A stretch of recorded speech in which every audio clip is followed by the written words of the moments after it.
Mesdames, Mesdemoiselles, Messieurs, je voudrais tout d'abord réitérer la bienvenue à toutes et à tous, particulièrement à Monsieur le ministre de l'Intérieur et l'ensemble des autorités administratives et politiques de la région de Diourbel, venus partager avec nous cet amphithéâtre de rentrée, partie intégrante des journées culturelles de l'UFR d'économie, management et ingénierie juridique.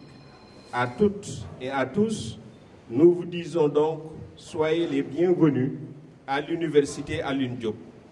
Je remercie ces autorités qui nous ont fait l'honneur de répondre à notre invitation malgré leur agenda respectif très chargé. Merci, Monsieur le ministre de l'Intérieur, d'avoir accepté de parrainer cet amphithéâtre de rentrée malgré vos lourdes responsabilités. Cela témoigne de votre engagement pour le développement du Sénégal. Cela témoigne de votre engagement pour la jeunesse sénégalaise, en particulier pour les étudiants. Cette cérémonie constitue pour nous, Monsieur le ministre, une occasion de remercier aussi Monsieur le gouverneur de la région de Diourbel, Monsieur le préfet du département de Bambey et toutes les autorités administratives de la région, en particulier les responsables des services départementaux, les responsables aussi des services régionaux, pour l'accompagnement sans commune mesure au développement de notre université. Je remercie aussi Madame la Présidente du Conseil départemental de Bambey et le maire de Bambey pour leur accompagnement quotidien. Je salue l'initiative de l'UFR d'économie, management et d'ingénierie juridique d'inviter M. le ministre Aly Ngouille Ndiaye à présider cet amphithéâtre de rentrée qui est un événement académique de haute portée. Je salue et magnifie également le choix porté sur M. le ministre, j'allais dire sur l'ingénieur, pour prononcer la leçon inaugurale sur la question du pétrole et du gaz au Sénégal. Je félicite donc les étudiants de cette UFR, mais aussi les enseignants et partis, pour le choix du thème, mais aussi du parrain, mais aussi pour la remarquable mobilisation. Je peux dire que c'est la première fois que je vois l'amphi aussi rempli. C'est dû à votre mobilisation. Le choix de ce thème, tout comme le choix du communicant, pour ne pas dire du conférencier, se justifie à plusieurs titres. En effet, la découverte des gisements de pétrole récemment sur la Petite Côte et la Grande Côte du Sénégal se singularise par le fait que c'est la première fois qu'une quantité de pétrole et de gaz aussi importante est trouvée sur le territoire sénégalais. Les gisements découverts au nord de la Grande Côte, notamment sur la zone frontalière entre le Sénégal et la Mauritanie, peuvent faire penser à la question du pétrole offshore sur la côte sud, dans la zone frontalière sénégalo-bissau-guinéenne.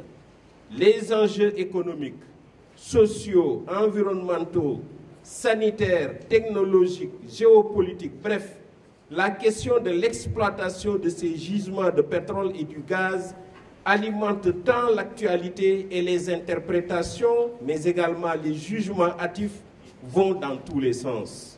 Dans ce contexte, inviter un membre du gouvernement dans un amphithéâtre qui est un temple du savoir par excellence pour qu'il prononce plutôt une leçon inaugurale sur le sujet du pétrole et du gaz au Sénégal nous paraît parfaitement cohérent, justifié et utile, voire très utile non seulement pour la communauté universitaire, mais aussi pour le peuple sénégalais, l'opinion nationale et internationale. Merci donc, Monsieur le ministre, d'avoir accepté de venir donner votre opinion sur ce sujet d'actualité. Mesdames, Mesdemoiselles, Messieurs, pour revenir au sens de l'événement qui nous réunit ici aujourd'hui, l'amphithéâtre de rentrée Au point de vue des traditions académiques, en plus du cérémonial, il s'agit d'un rituel au cours duquel les nouveaux étudiants, bacheliers récents donc, reçoivent d'une part une présentation de l'université dans ses aspects pédagogiques, organisationnels et fonctionnels, et d'autre part des conseils et encouragements pour leur parcours universitaire qui doit être normalement bon. Et pour jouer ma partition dans ce rituel académique d'intégration et d'accompagnement moral en tant que recteur de cette université, mon message d'aujourd'hui pour les étudiants est une invitation à l'excellence. Je félicite les nouveaux étudiants de l'université Alioune Diop, bachelier 2018. Chers nouveaux étudiants, vous êtes méritants à double titre. D'abord pour avoir réussi au baccalauréat très sélectif du Sénégal. On sait que le taux de réussite du bac au Sénégal, ce n'est que de 35%. Donc ça déjà c'est méritant d'avoir réussi. Ensuite d'avoir été orienté à l'université Alioune Diop de Bambey, qui, selon le ministre sortant de l'enseignement supérieur, est l'université la plus attractive si on se fie à Campusen. C'est Campusen qui le démontre et c'est des chiffres. Vous entrez donc dans une bonne université, pour ne pas dire une excellente université, qui cultive le culte de l'excellence et qui a obtenu d'importants résultats dans cette démarche qualité. En effet, toutes les filières de notre université sont professionnalisantes et innovantes. En plus d'être des filières de recherche, les taux de réussite sont parmi les meilleurs au Sénégal. On vient de me communiquer dans la semaine. Le service de la scolarité, le vice-recteur études, viennent de me communiquer dans la semaine le taux de réussite de l'année passée, 75%. Je pense que c'est le meilleur taux au Sénégal. Cette université, donc, qui a l'un des meilleurs taux de réussite en Afrique de l'Ouest, a aussi le système d'assurance qualité le meilleur des universités du Sénégal. Le taux de réussite du CAMES des enseignants est presque de 100%. Qui dit 100%? Qui dit 100% dit taux maximal. C'est vrai que depuis 5 ans, on n'a eu qu'un seul échec au CAMES. 100% de taux de réussite chaque année. Sans oublier le bon taux de réussite dans les concours nationaux et internationaux. Chers nouveaux étudiants, je vous exhorte donc à profiter de cette opportunité d'avoir accédé à l'université Alioune Diop pour étudier vite, pour étudier bien et partir servir le Sénégal en prenant comme modèle votre parrain, Monsieur le ministre Aly Ngouille Ndiaye. Prenez en exemple aussi les étudiants actuels de l'université, mais ceux aussi qui sont sortis, les alumni, qui ont érigé le modèle nouveau type d'étudiants comme modèle de comportement dans cette université. C'est ce que le président Sow vient de dire. Il faut bannir la violence. Pas de sànni xeer dans cette université. Utilisez donc la devise de notre université que vous connaissez beaucoup mieux que moi. L'excellence est ma constance, l'éthiquement vertu. Mon message d'aujourd'hui pour les étudiants est donc une invite à l'excellence. Notez essentiellement dans les sciences de gestion. L'excellence renvoie à la qualité et à la valeur de quelqu'un ou de quelque chose à un degré élevé. En permettant ainsi d'apprécier l'importance du degré de qualité, l'excellence s'invite sans gêne dans tous les domaines et dans toute forme de mesure de compétence ou de capacité. Ainsi, l'on arrive par exemple à situer l'excellence au niveau des études, au niveau de l'évaluation des étudiants. Chers étudiants, ayez le culte de l'excellence, c'est-à-dire l'amour de l'excellence, l'adoration de l'excellence et la pratique de l'excellence, car l'excellence est la base la plus sûre et la plus solide d'acquisition du savoir, de promotion sociale, de développement personnel et de développement de manière générale. Pour preuve, Si aujourd'hui, M. Ali Ngouille Ndiaye a mérité largement que vous l'ayez choisi comme ministre, c'est d'abord parce qu'il était excellent dans les études de lycée, puis à l'école polytechnique, parce qu'il faut être excellent pour être admis à l'école polytechnique. Donc, si aujourd'hui il est votre parrain, c'est d'abord parce qu'il a accordé beaucoup d'excellence aux études.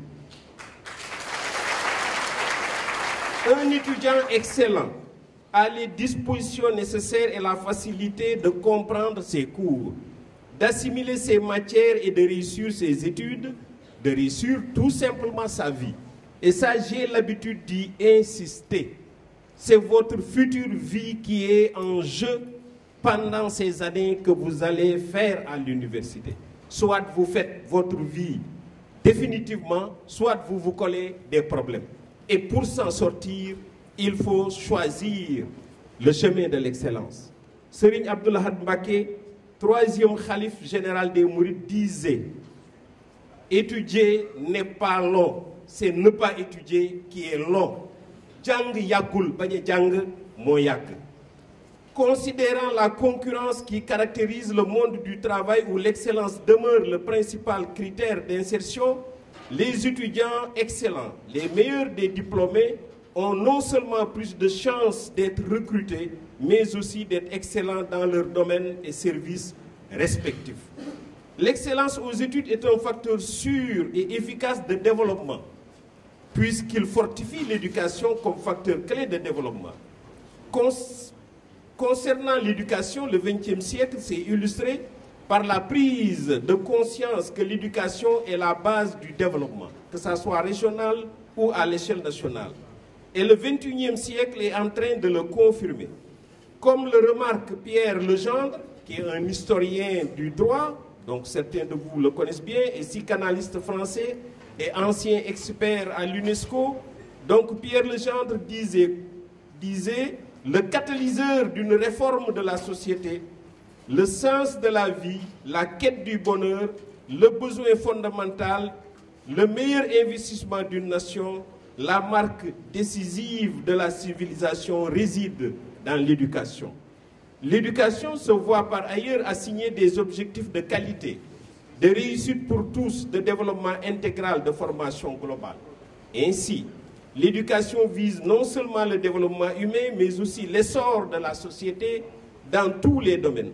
Plus un pays dispose d'excellents jeunes formés et diplômés, plus il a la chance d'accéder au développement. En somme, l'excellence peut bien être une base de réussite universitaire, d'ascension sociale et de développement, mais au préalable, elle a des conditions. Quelles sont alors ces conditions d'être excellent dans l'éducation? Les conditions de l'excellence chez les étudiants, c'est-à-dire les facteurs de promotion de l'excellence chez les étudiants, sont multiples. Mais parmi ces conditions, il me semble important de citer l'assimilation des valeurs culturelles africaines et universelles, l'engagement des apprenants aux études, la discipline et l'investissement dans l'éducation. L'assimilation des valeurs culturelles peut être une base solide d'acquisition du savoir, notamment à l'école et à l'université. La sagesse africaine nous enseigne des valeurs cardinales comme la croyance en Dieu, le respect de la personne, le respect des anciens, le respect de son supérieur, le respect des symboles, le respect de la parole donnée, le respect de la nature, la vertu, la dignité, le courage, la bravoure, l'endurance, le culte du travail et de la vérité, le refus de la paresse et du mensonge, la discipline, la simplicité, mais aussi la discrétion. L'ensemble de ces valeurs traditionnelles et religieuses peuvent bien contribuer à l'acquisition du savoir, à l'excellence aux études dans nos universités. Cependant, dans ce contexte de mondialisation, l'ouverture culturelle est une condition sine qua non pour l'excellence aux études. L'ouverture culturelle se traduit par l'assimilation des valeurs culturelles universelles considérées comme base de modernité politique. Ces valeurs universelles sont essentiellement la rationalité, l'égalité, la justice, la laïcité, l'éthique. C'est cela qui donne à un étudiant cette ouverture universelle. L'engagement aux études et la discipline sont les conditions donc indispensables pour la promotion de l'excellence chez l'étudiant. L'engagement aux études, c'est l'amour des études, la fierté d'être étudiant. Il faut être fier d'être étudiant, il faut être fier d'être étudiant de l'université Alioune Diop. La boulimie à la recherche du savoir, je dis bien la boulimie, c'est-à-dire être très gourmand dans la recherche du savoir, à la curiosité intellectuelle et scientifique, à la lecture et aux exercices. Ça, c'est dommage. Les étudiants abandonnent la lecture, or, il vous faut lire encore. Être étudiant, c'est travailler et bien travailler en classe, en salle de révision, à la maison, j'allais dire tout simplement après la classe dans les chambres aussi. L'engagement aux études, c'est être ponctuel et assidu aux cours. L'engagement aux études, c'est la ténacité, l'endurance et le refus de la facilité. L'engagement aux études, c'est le désintéressement aux faits divers. Il faut faire attention aux faits divers dans le net et aux obstacles liés à la folie de jeunesse ou au dérapage retardant la société. C'est la conscience tout simplement d'être étudiant, la conscience qu'on est étudiant. J'ai l'habitude de rappeler au niveau bachelier qu'il faut bien analyser ce que vous êtes devenu. Étudiant, c'est en train d'étudier. Donc c'est une fonction très provisoire dans la vie. Médecin, c'est médecin, terminé. Professeur, c'est terminé. Il est professeur à vie. Mais étudiant, je suis juste en train d'étudier. Étudier vite et partez de cette université. À l'image du disciple qui veut dire une personne qui a reçu ou qui reçoit un engagement auprès d'une autre personne qu'elle considère comme son maître ou sa référence, le sens de l'étudiant renvoie à la dialectique du maître et son élève où ce dernier se soumet par le biais de la discipline pour acquérir des connaissances. Chers étudiants, soyez des disciples, soyez disciplinés comme votre parrain, comme votre directeur du FR, comme vos chefs de département, comme vos enseignants. Chères étudiantes, chers étudiants, si vous assimilez ces principes qui sonnent comme les règles d'engagement aux études, vous aurez plus de chances d'être excellent que de ne pas l'être dans cette université qui est devenue déjà excellente. Donc, je vous invite vivement à assimiler ces valeurs. Pour conclure, qu'il me soit permis de remercier le gouvernement du Sénégal pour les importants investissements faits à l'université Alioune Diop depuis 2012. Les locaux qui abritent cette cérémonie font partie de ces investissements. Nous sollicitons, Monsieur le parrain de cette journée, Monsieur le ministre Aly Ngouille Ndiaye, de nous appuyer à avoir de nouvelles infrastructures, aussi bien au niveau social que pédagogique. Je vous remercie de votre bien aimable attention.